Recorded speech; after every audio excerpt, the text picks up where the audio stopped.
First update. ಇನ್ನ Airtel and Jio 5G ಯೂಸರ್ಸ್ಗೆ 5G ಯಾರು ಯೂಸ್ ಮಾಡ್ತಿದ್ದಾರೆ ಅವರಿಗೆ ತುಂಬಾ ಸಮಸ್ಯೆ ಅಂದ್ರೆ ನೆಟ್ವರ್ಕ್ ಸಮಸ್ಯೆ. ಇತ್ತೀಚೆಗಂತೂ 5G ನೆಟ್ವರ್ಕ್ ಕರೆಕ್ಟ್ ಆಗಿ ಬರ್ತಾನೆ ಇಲ್ಲ. ಇನ್ನ ಮೆಟ್ರೋ ಸಿಟಿ ಅಂತ ಬೆಂಗಳೂರಿನಲ್ಲೇ ಕರೆಕ್ಟ್ ನೆಟ್ವರ್ಕ್ ಬರ್ತಾ ಇಲ್ಲ 5G. ಈ ತಾಲೂಕು ಲೆವೆಲ್ ಅಂತೂ ನೀವು ಕೇಳಕ್ಕೆ ಹೋಗ್ಬಿಡಿ, ತುಂಬಾ ಜನ ಕಸ್ಟಮರ್ಸ್ ಕಂಪ್ಲೇಂಟ್ ಮಾಡ್ತಾರೆ. ಟ್ವಿಟರ್ ಅಲ್ಲಂತೂ ಇದೇ ತುಂಬೋಗಿದೆ. ನೆಕ್ಸ್ಟ್ ಅಪ್ಡೇಟ್ ನನ್ನ ಬಗ್ಗೆನೆ. ನಾನು ಯಾಕೆ ರೆಗ್ಯುಲರ್ ಆಗಿ ಕ್ವಿಕ್ ಅಪ್ಡೇಟ್ಸ್ ಮಾಡ್ತಾ ಇಲ್ಲ ಅಂದ್ರೆ 7ರಿಂದ 8 ವಿಡಿಯೋ ಡಿಲೀಟ್ ಆಗಿದೆ. ಇನ್ಸ್ಟಾಗ್ರಾಮ್ ಕಡೆಯಿಂದ ಡಿಲೀಟ್ ಆಗಿದೆ. ಕಮ್ಯುನಿಟಿ ಗೈಡ್ಲೈನ್ಸ್ ವಿರುದ್ಧ ಅಂತ ಡಿಲೀಟ್ ಮಾಡಿದ್ರೆ, ಇದರಲ್ಲಿ ಏನು ಕಮ್ಯುನಿಟಿ ಗೈಡ್ಲೈನ್ಸ್ ವಿರುದ್ಧ ಅಂತ ನನಗೆ ಗೊತ್ತಾಗಿಲ್ಲ, ಡಿಲೀಟ್ ಮಾಡಿದ್ರೆ. ಅದಕ್ಕೆ ನಾನು ರೆಗ್ಯುಲರ್ ಆಗಿ ಮಾಡ್ತಾ ಇಲ್ಲ. ನಾನೇನಕ್ಕೆ ಗುರು ಮಾಡಲ್ಲ, ನೀವು ತುಂಬಾ ಜನ ಮೆಸೇಜ್ ಮಾಡ್ತಾರೆ ಕ್ವಿಕ್ ಅಪ್ಡೇಟ್ಸ್ ಮಾಡಿ ಅಂತ, ನೋಡಿದ್ರೆ ಡಿಲೀಟ್ ಮಾಡ್ತಾರೆ ಇನ್ಸ್ಟಾಗ್ರಾಮ್ ಕಡೆಯಿಂದ. ನಾನು ಏನು ಮಾಡೋಕ್ಕಾಗಲ್ಲ.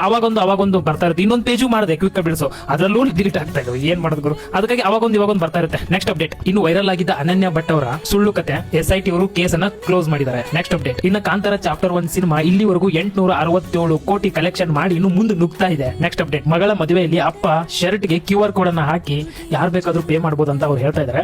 ಆಕ್ಚುಲಿ ಜನ ಹೇಳ್ತಾ ಇದ್ದಾರೆ ಇದೇ ಒಳ್ಳೇದು, ನೀವೇನು ಉಡುಗೊರೆ ಕೂಡ ಅವಶ್ಯಕತೆ ಇಲ್ಲ, ಮದುವೆಗೆ ಬಂದು QR ಕೋಡ್ ಇಂದ ಸ್ಕ್ಯಾನ್ ಮಾಡಿ ಹೋಗಬಹುದು ಅಂತ ಜನ ಹೇಳ್ತಾ ಇದ್ದಾರೆ ಕಮೆಂಟ್ ಸೆಕ್ಷನ್ ಟ್ವಿಟರ್ ಅಲ್ಲಿ. Next update, PF pension scheme ಗೆ ನೀವು ಎಲಿಜಿಬಲ್ ಆಗಬೇಕಂದ್ರೆ 10 ವರ್ಷದ ಸರ್ವಿಸ್ ಕಡ್ಡಾಯ ಮಾಡಿದರೆ ಹೊಸ ರೂಲ್ಸ್ ಇದು. ನೆಕ್ಸ್ಟ್ ಅಪ್ಡೇಟ್, ವಿಶ್ವದ ನಂಬರ್ 1 ಕಂಪನಿ ಯಾವ್ದು ಹೇಳಿ? ನಿಮ್ ತಲೆಗೆ ಬರೋದು ಆಪಲ್ ಬರುತ್ತೆ, ಮೈಕ್ರೋಸಾಫ್ಟ್ ಬರುತ್ತೆ, ಟೆಸ್ಲಾ ಬರುತ್ತೆ, ಈ ತರ ಸುಮಾರು ಬರ್ತಾ ಇರುತ್ತೆ. ಬಟ್ ಅದು ಯಾವುದು ಅಲ್ಲ, ಅಮೆರಿಕ ಮೂಲದ ಎನ್ವಿಡಿಯಾ ಕಂಪನಿ. ಈ ಕಂಪನಿದು $5 ಟ್ರಿಲಿಯನ್ ಮೌಲ್ಯ ಇದೆ ಗುರು. ನೆಕ್ಸ್ಟ್ ಅಪ್ಡೇಟ್, ಬೆಂಗಳೂರಿನಲ್ಲಿ ಯಾರು ರೋಡ್ ಅಲ್ಲಿ ಕಸ ಎಸಿತಾ ಇದ್ದೀರಾ ಅವ್ರೇನಾದ್ರೂ ಸಿಕ್ಕು ಬಿದ್ರೆ ಫೈನ್ ಕಟ್ಟಬೇಕು. ಒಂದ್ ವೇಳೆ ಫೈನ್ ಕಟ್ಟಿಲ್ಲ ಅಂದ್ರೆ ನಿಮ್ಮ ಮನೆ ಮುಂದೆನೆ ತಂದು ಕಸ ಹಾಕ್ತಾರೆ.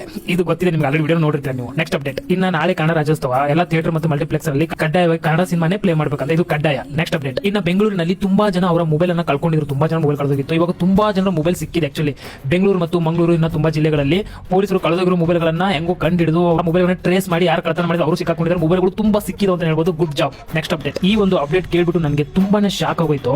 ಒಬ್ಬ ವ್ಯಕ್ತಿ ಪೇಪರ್ ನಲ್ಲಿ ಯಾಡ್ ಕೊಟ್ಟಿದ್ದಾನೆ, ಅಡ್ವರ್ಟೈಸ್ಮೆಂಟ್ ಕೊಟ್ಟಿದ್ದಾನೆ ಪೇಪರ್ ನಲ್ಲಿ. ಏನಂತ ಗೊತ್ತಾ? ಅವನು ಡೆತ್ ಸರ್ಟಿಫಿಕೇಟ್ ಕಳೆದೋಗಿದೆ ಅಂತೆ. ಯಾರಿಗಾದ್ರೂ ಸಿಕ್ಕರೆ ಈ ನಂಬರ್ ಕರೆ ಮಾಡಿ ಅಂತ ಒಂದು ಯಾಡ್ ಕೊಟ್ಟಿದ್ದಾನೆ. ಅವನ ಡೆತ್ ಸರ್ಟಿಫಿಕೇಟ್ ಕಳೆದೋಗಿದೆ ಅಂತೆ. ಇದಂತೂ ಸಿಕ್ಕಾಪಟ್ಟೆ ಟ್ವಿಟರ್ ಅಲ್ಲಿ ಹಾಕೊಂಡು ಎಲ್ಲರೂ ಟ್ರೋಲ್ ಮಾಡ್ತಾ ಇದ್ರು, ಕಾಮಿಡಿ ಮಾಡ್ತಾ ಇದ್ದಾರೆ. ಅವನು ಡೆತ್ ಸರ್ಟಿಫಿಕೇಟ್ ಕಳೆದೋಗಿದೆ ಅಂತೆ. ಎಂತ ಶಾಕಿಂಗ್ ಅಂತ. ಇದಾಗಿತ್ತು ಗುರು ಇವತ್ತಿನ ಕ್ವಿಕ್ ಅಪ್ಡೇಟ್ಸ್. ಗೊತ್ತಾಯ್ತು ನಿಮಗೆ ಯಾಕೆ ಕ್ವಿಕ್ ಅಪ್ಡೇಟ್ಸ್ ಮಾಡ್ತಾ ಇಲ್ಲ ಅಂತ? ಇನ್ಸ್ಟಾಗ್ರಾಮ್ ಅವರೇ ಕಮ್ಯುನಿಟಿ ಗೈಡ್ಲೈನ್ಸ್ ವಿರುದ್ಧ ಅಂತ ತುಂಬಾ ವಿಡಿಯೋಸ್ ಡಿಲೀಟ್ ಮಾಡಿದ್ದಾರೆ. 7-8 ವಿಡಿಯೋ ಇದರಲ್ಲಿ ಡಿಲೀಟ್ ಆಗಿದೆ. ಹೊಸ ಪೇಜ್ ಮಾಡಿದೆ, ಅದರಲ್ಲೂ ಕೂಡ ತುಂಬಾ ವಿಡಿಯೋಸ್ ಡಿಲೀಟ್ ಆಗ್ತಾನೆ ಇದೆ. ಸೊ ಅದ್ರ ಸಲುವಾಗಿ ಕ್ವಿಕ್ ಅಪ್ಡೇಟ್ಸ್ ಮಾಡ್ತಾ ಇಲ್ಲ. ನಾರ್ಮಲ್ ಆಗಿ ಟೆಕ್ ವಿಡಿಯೋಸ್, ಇನ್ಫಾರ್ಮೇಷನ್ ವಿಡಿಯೋಸ್ ಮಾಡ್ತಿಲ್ಲ, ಅವು ಮಾಡಿದ್ರೆ ಏನೋ ಪ್ರಾಬ್ಲಮ್ ಇಲ್ಲ. ಬಟ್ ಅಪ್ಡೇಟ್ಸ್ ಕೊಟ್ಟರೆ ಡಿಲೀಟ್ ಆಗ್ತಾ ಇದೆ. ಎಲ್ಲಾನು ಒಂದೇ ವಿಡಿಯೋದಲ್ಲಿ ಹೇಳ್ತಾ ಇದೀನಲ್ಲ, ಅದಕ್ಕೆ ಏನ್ ರೂಲ್ಸ್ ಗಳು ಇನ್ಸ್ಟಾಗ್ರಾಮ್ ಏನು ಗೊತ್ತಿಲ್ಲ ಗುರು. ಅದ್ರಲ್ಲಿ ಏನು ತಪ್ಪಿಲ್ಲ, ಹೇಳಿದ್ರೆ ಇನ್ಫಾರ್ಮೇಷನ್ ಒಳ್ಳೇದಲ್ವಾ. ಬಟ್ ಡಿಲೀಟ್ ಆಗ್ತಾ ಇದೆ.